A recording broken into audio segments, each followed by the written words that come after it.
अरब सागर की नदियां, राजस्थान का जो अफवाह तंत्र है इसके बारे में हम चर्चा कर रहे हैं। अरब सागर की नदियां हैं जो लूनी नदी है, हमारी माही नदी है और पश्चिमी बनास है, साबरमती है। लूनी नदी है, इसका उद्गम है नागपाड़ी अजमेर में है, संगम कच्छ का रण गुजरात में है। लंबाई 495 किलोमीटर, राजस्थान में लंबाई 350 किलोमीटर है, जो कि इसकी कुल लंबाई 495 किलोमीटर है। जो राजस्थान में इसकी लंबाई है वो है 350 किलोमीटर है। अफवाही तंत्र है अजमेर, पाली, नागौर, बाड़मेर, जालौर, जोधपुर में इसका अफवाही तंत्र फैला हुआ है। सहायक नदियां हैं सुकड़ी है, बांडी है, खारी है, जोजड़ी है, ज्वाई है, सागी है, मिठड़ी है, लीलड़ी और गुहिया, ये इसकी सहायक नदियां हैं।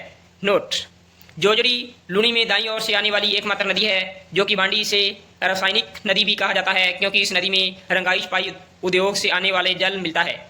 बांडी नदी में उद्योग से आने वाला जल मिलता है। विशेषता है लूनी नदी के अन्य नाम है जो सागरमती है, लवणवती है, आधी मीठी, आधी खारी नदी कहलाती है। अंत सलीला कालिदास के अनुसार रेल नाड़ा जालौर में लूनी के अफवाही क्षेत्र को रेल नाड़ा कहा जाता है।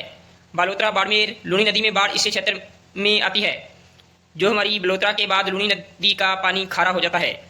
राजस्थान के कुल अफवाही तंत्र में लूनी नदी का योगदान 10.40% रहा है। लूनी मरु प्रदेश में सबसे लंबी नदी है।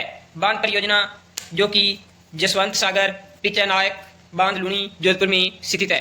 बागली बांध सुकड़ी जालौर, हेमावास बांध बांडी पाली में स्थित है। जवाई बांध जवाई सुमेरपुर पाली में, जवाई बांध यह पाली सुमेरपुर में स्थित है। जवाई बांध की जलापूर्ति पाली, जोधपुर, जालौर और सिरोही को ही माना जाता है। यानी कि जवाई बांध कहाँ से होकर गुजरता है? पाली, जोधपुर, जालौर और सिरोही को ही जवाई बांध का उद्गम कहा जाता है। इसे मारवाड़ का अमृत सरोवर कहा जाता है।